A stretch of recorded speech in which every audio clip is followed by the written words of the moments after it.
Israeli media ने बताया कि detail of the Shujaiya ambush that killed 2 Israeli soldier. हमला हुआ है, 2 इसराइली मारे गए वहाँ पर।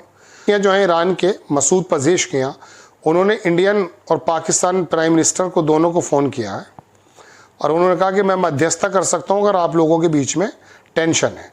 ये खबर देखें, ये ईरान का बड़ा अखबार है, प्रेस टीवी, सरकारी उनका चैनल है। उन्होंने कहा, हमास ने कहा कि नो पार्शियल ट्रूस, अब ये टुकड़ों में ट्रूस नहीं होगा, सीज फायर एक ही बार, only comprehensive deal with war ending guarantee acceptable. तो मेरा नाम राशिद ज़हीर है और आप देख रहे हैं मेरा न्यूज़ चैनल जिसका नाम है न्यूज़ 9 टीवी। आपसे एक शिकायत यह है कि जब मैं आपको इसराइल की खबरें सुनाता हूँ, आप बहुत लोग देखते हैं, हालांकि यूट्यूब का एल्गोरिदम भी उसको ज़्यादा ही दिखा देता है, लेकिन जब मैं आपसे कश्मीर, भारत और अपने देश की खबरें बताता हूँ, आप लोग थोड़ा कम इसमें इंटरेस्ट लेते हैं। लिया कीजिए, ये भी ज़रूरी है खबरें सुनने। बहरहाल कुछ खबरें इसराइल और वहाँ से हैं, वो मैं आपको बता देता हूँ। कल मैंने आपको बताया था कि ईरान के अंदर वो एक बम ब्लास्ट हो गया था, एक ऑयल के उसमें 14 लोगों के मरने की खबर है।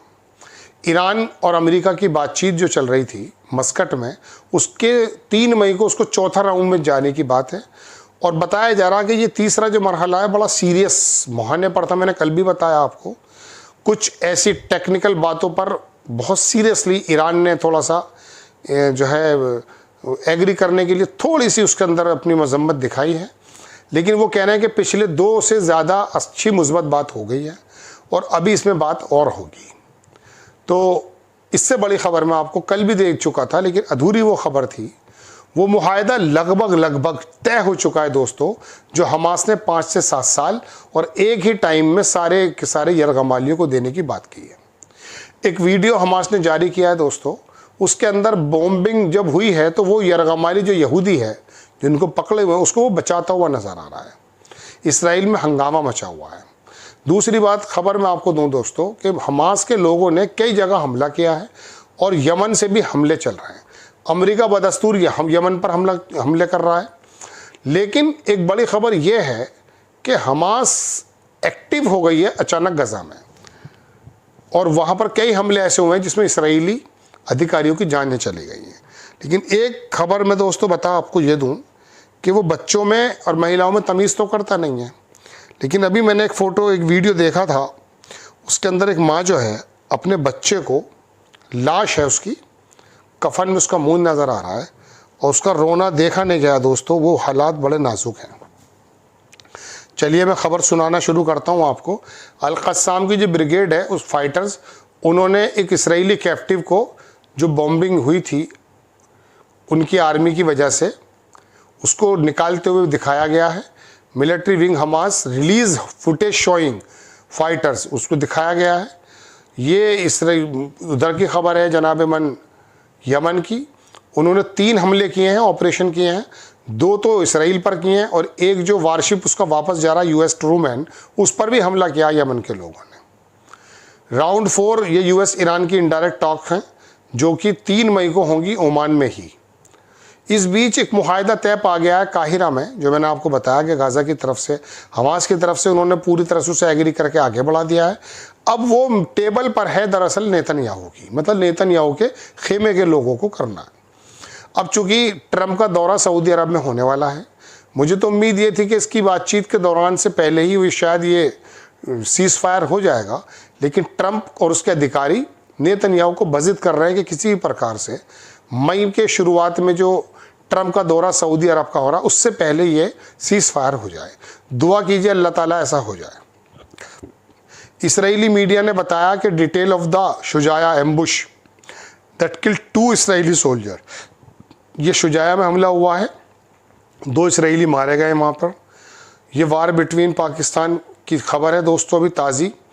इन दोनों के बीच में जम्मू रीजन में कुछ फायर एक्सचेंज हैं।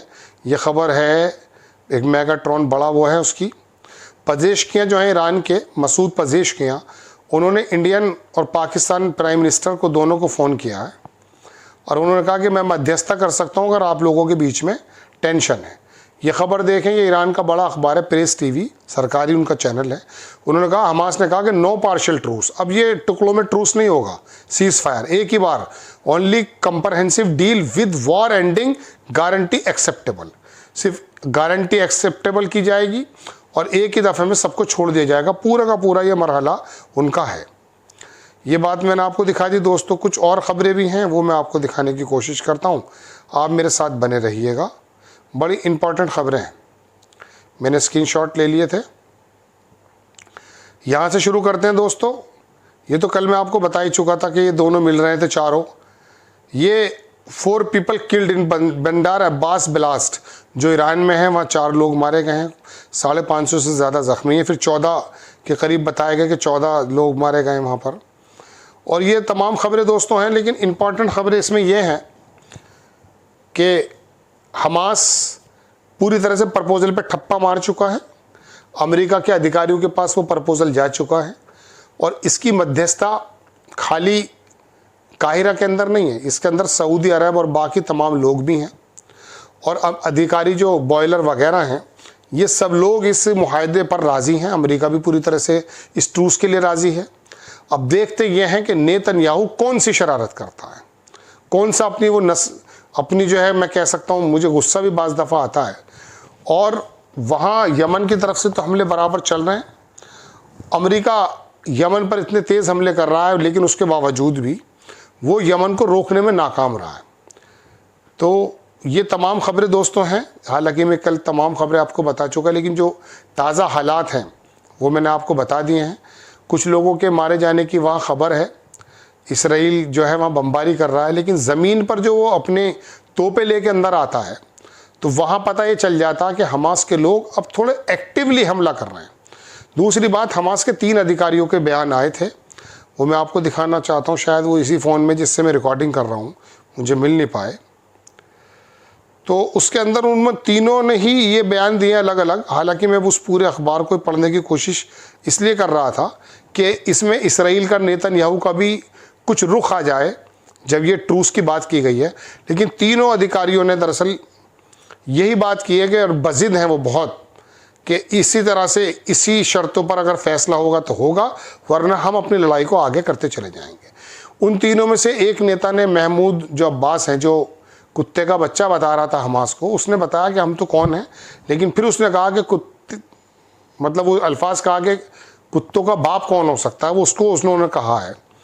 वेस्ट बैंक के अंदर हालात इतने नाजुक हैं दोस्तों कि मैं आपको बताता हूँ कि डेमोग्राफिक चेंजेस करने के लिए इसराइल इस काम को कर रहा है। अब देखिए, लगभग 2 साल हो जाएंगे अब कुछ वक्त में। आपको 20 मरतबा ये बता चुके होंगे हम कि अब सीज़ फायर होने वाला है, लेकिन दरअसल उसके इरादे कुछ और हैं।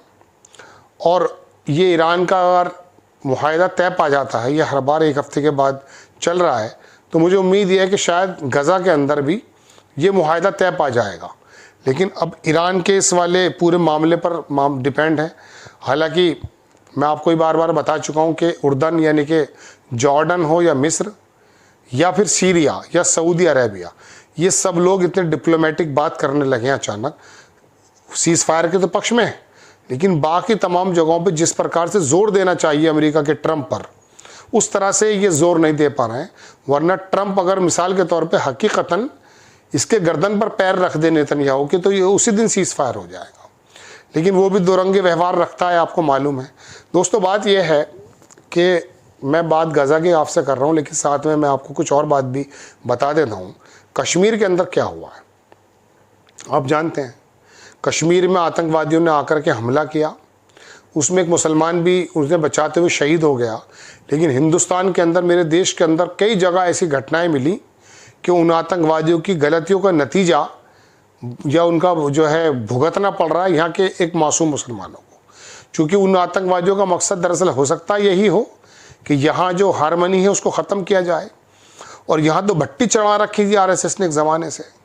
उन लोगों ने अम्बाला में कहीं कहीं जहाँ भी मुसलमान कमज़ोर दिखाई देता है, एक वो जयपुर का वहाँ पर एक विधायक है, वो मस्जिद के गेट पर जा कर के जय श्री राम के नारे लगा रहा है। कोई अम्बाला में किसी की दुकान में तोड़फोड़ कर रहा है। दरअसल उनका मकसद यही था कि इन लोगों की हारमनी ख़त्म हो। ये उनके मकसद को पूरे नहीं होने देना है, वरना फिर उनमें और उन लोगों में जो यहाँ पर कर रहे हैं कोई फ़र्क नहीं है। फिर आप लोग उन्हीं के ट्रैप में आ गए हैं। फिर दुनिया में दरअसल मैं आपको बताऊं, दरअसल इंसानियत ही बहुत ख़तरे में, मैं सच कह रहा हूँ आपसे। और फिर वहाँ पर वर्ग वाइज भी थोड़ा से डिफरेंसेस होते हैं, और मुसलमान की जान की तो कोई कीमत ही नहीं रह गई है दोस्तों। आज आवाज़ में बुझापन इसलिए है कि इस खबर को बनाने से पहले एक वीडियो देख लिया था दोस्तों। एक माँ 12-14 साल का बच्चा था, उसकी शरीर को लिपट के रो रही थी, वो कफन में लेटा हुआ। तब से मतलब अंदर से मन ही नहीं है कि मैं आपको क्या बात बता पाऊँ। खैर, आप बराए करम चैनल को आगे बढ़ाएं, इंशाल्लाह मुलाकात होती है। जय हिंद।